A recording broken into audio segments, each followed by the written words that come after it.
को घुटने टेकने पर मजबूर कर दिया। लगातार कई युद्ध होते रहे जिसे मराठा हार गए। पहला युद्ध 1782 में सालबाई संधि के साथ खत्म हुआ। पहला युद्ध कब खत्म हुआ? 1782 में सालबाई संधि के साथ, जिसमें कोई पक्ष नहीं जीत पाया, न कंपनी जीती न मराठे जीते। दूसरा अंग्रेज मराठा युद्ध 1803 से 5 कई मोर्चों पर लड़ा गया। दूसरा युद्ध कब लड़ा गया? 1803 से 1805 तक। इसका नतीजा ये हुआ कि उड़ीसा और यमुना के उत्तर में स्थित आगरा और दिल्ली सहित कई भूभाग अंग्रेजों के कब्जे में आ गए। तो हमारी दिल्ली भी अंग्रेजों के कब्जे में आ गई थी। अंततः 1817 से 19 के तीसरे अंग्रेज मराठा युद्ध में मराठों की ताकत को पूरी तरह से कुचल दिया गया, क्योंकि अंग्रेजों के पास आधुनिक हथियार थे। तो उन्होंने 1817 से 1819 के तीसरे युद्ध में मराठाओं को पूरी तरह से कुचल दिया।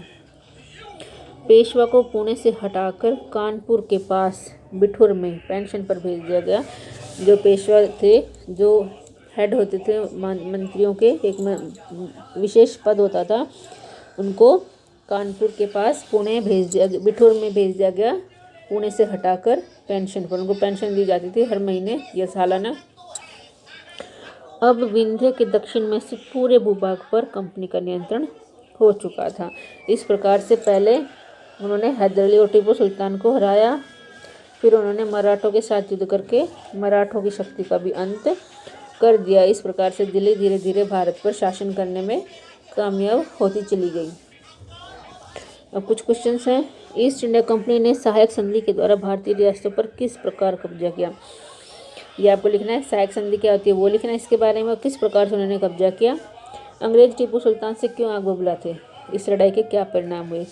क्यों आग बबूला थे? क्योंकि वो उनकी बात नहीं मान रहा था, इस वजह से आग बबूला। उसने फ्रांसीसियों के साथ मित्रता कर ली थी, इस वजह से वो आग बबूला थे।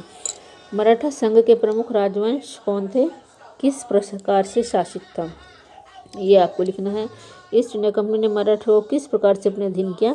ये आपको लिखना है। 4 क्वेश्चन दे रखे हैं आपको, 4 आपको करने हैं। इस टॉपिक में से ही है, तो थोड़ा सा ध्यान से देखेंगे और उसको समझ के करेंगे।